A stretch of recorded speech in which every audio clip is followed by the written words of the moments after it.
Hey guys, welcome to the next tutorial for ethical hacking and penetration testing. So in this tutorial I'll be teaching you how to install Kali Linux on MacBook Pro or Air or whichever version you have, and this is specifically mentioned for the Mac OS X, which I assume that you would be using because it is the latest one.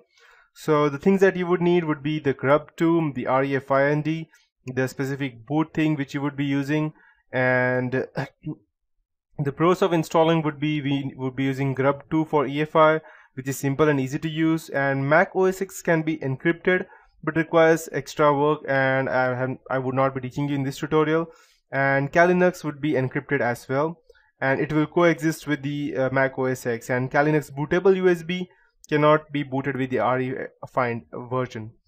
So since Kali Linux 1.1 is based on Debian, which is EFI enabled by default, we will not be requiring the refind to go ahead and install it on MacBook Pro.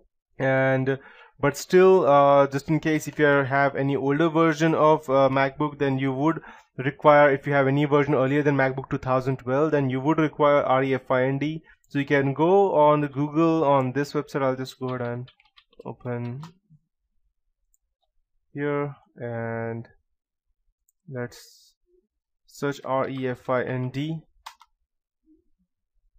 and we need to install this since Mac does not have the UEFI version, so we need to install this. You can go ahead and okay, so you need to go ahead and download this for the Mac version. Yeah, obviously it is for Mac. So once you install it, it will be able to detect dual boot, and then you can go ahead and install this on your specific MacBook Pro, and you can see this are the described processes, but this is not which we would be using because Kali Linux requires a different thing. So first thing first, install refind on MacBook Pro, and then boot up your MacBook and download the refind binary zip file and extract it. Once you've extracted it, open your terminal and type to cd downloads, and then go ahead and start. Let's assume that I have this MacBook Pro. So if this is my MacBook terminal, go to your cd refind and whichever directory you have, and since I won't have, I'll just be assuming.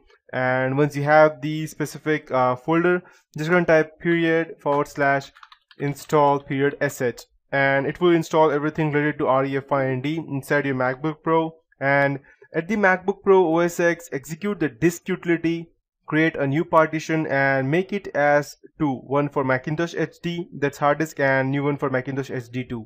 And then remove the newest created partition. Do not format it, leave it as it is, and after that shut it down. Insert Kali Linux Live, install USB to the MacBook Air, MacBook Pro, and then power on your MacBook Pro with long pressing Option key.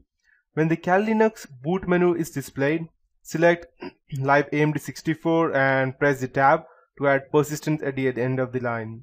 The Kali Linux will be installed, and install it as per your normal process as to way we do that. So next time when you go ahead and try to run the Kali Linux, it will ask you whether to start the MacBook Pro or to install to run the normal version, that is Kali Linux. So once you have all of these things, the next thing that we need to do is to go ahead and install the live USB. And so before I proceed, let me explain to you what live USB is. I'll just go ahead and open the Kali Linux website, and I'll just type Kali live USB. So what this does is that you need to boot your computer or laptop, whatever it is, through your USB drive. You need to go ahead and make your USB drive bootable for your Kali Linux, and once you have that, you can straight away go ahead and connect it to your computer and run your Kali Linux even without installing it on your computer. So once you could do that, no matter what you do, you will not be there would be no trace of you getting caught, even if everything goes wrong or for any other thing.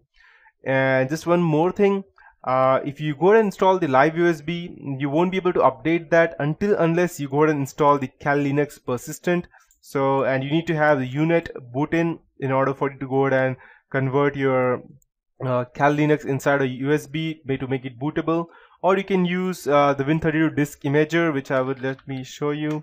Win32 disk imager. If you have a Windows operating system, then you can go ahead and run this Win32 disk imager, through which you can go ahead and boot your ISO into your USB drive. And you have this on your sourceforge.net. Just download this, install it, and it will run. And as you can see that once it is bootable, you can straight away go ahead and run each and everything. And if you need to make it persistent, there is still a way. Persistent means that you would be able to upgrade, and any changes that you make will be saved in your USB drive. I cannot show you that because I don't have a USB drive as of now, but you can do that. And I would suggest you having a minimum of let's say 16 GB of USB, because a Kali Linux will take approximately a total of 7 or 6 GB of your total space, and remaining should be there in case you need to install anything separately or anything extra. And once you connect it, you will be able to run each and everything related to Kali Linux through that USB. So that is what Kali USB is. So now we know that, let's go ahead and configure the remaining things that we need. So I can go ahead and show you as to the next thing that we need to do is we need to update our social engineering toolkit. It would be, to start that, just type SETOOLKIT. Once you hit enter, it will start, and type yes, enter, it will start. So need to update all the third-party modules and SET configuration. So just type 3, as you can see that 3 means third-party modules. So you can see we have these two modules over here. To update these things, go ahead and update the social engineering toolkit. That would be 4, and it will go ahead and check all the updates and get itself the latest updates. After that, go ahead and update your SET configuration, type 5 and hit enter, and yes, we have all the latest updates.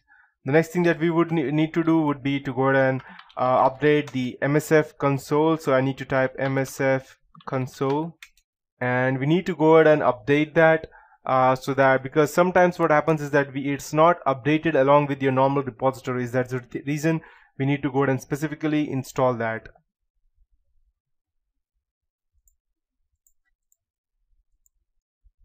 So it's starting.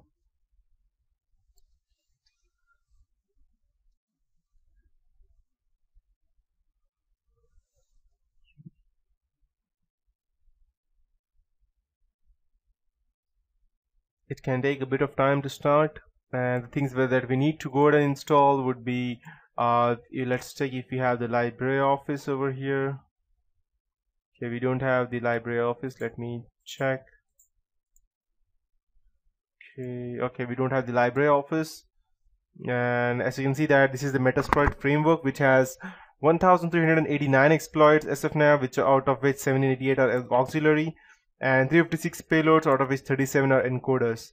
So to update this, which I will be teaching you later on, so first we need to update. So just type MSF update and hit enter, and you can go ahead and expect weekly updates on using this method, because you cannot find such kind of updates on a daily basis, or when you go ahead and type your normal aptitude get install, so, or aptitude get update. So this is one way of doing that.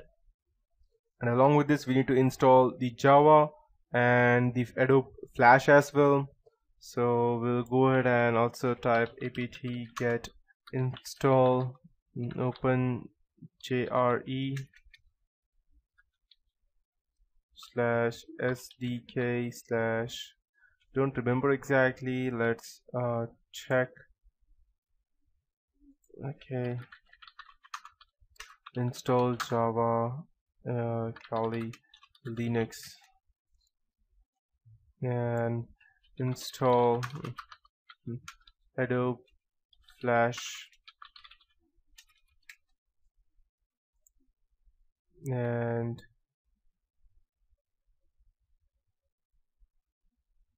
as you can see over here, we have different versions. You can go ahead and also download it manually, but I would suggest updating it through. Okay, we have apt get install Flash,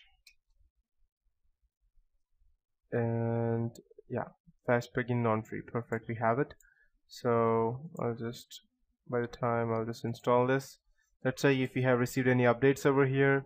Okay, we have updates, as you can see over here, so 235 MB of file, and I won't be going ahead and installing that right now because it would take a very long time. I'll update it in the background, I'll let you know. And as you can see that we have this version over here. Okay, so apt-get install.